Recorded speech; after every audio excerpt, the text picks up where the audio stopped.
They've never noticed how beautiful the world is. Yeah. So we can take steps to rehumanize our lives. And how do we re-spiritualize them? Like, how do we, going back to that chapter of, I feel like it's also a spiritualizing of intention, right? If someone's creating something, and I'm assuming when you do your research and the books you've written, and even the one happiness hypothesis that you started with, and the journey that you've gone on, it seems like your intention has been to uplift people through your work.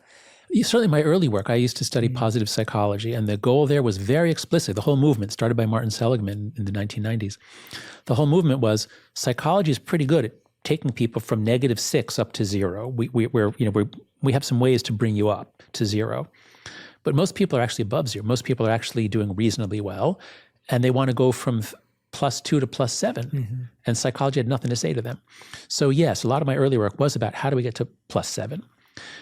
But especially with the coddling the American mind and now the anxious generation, I'm now talking about how do we get from -10 up to 0.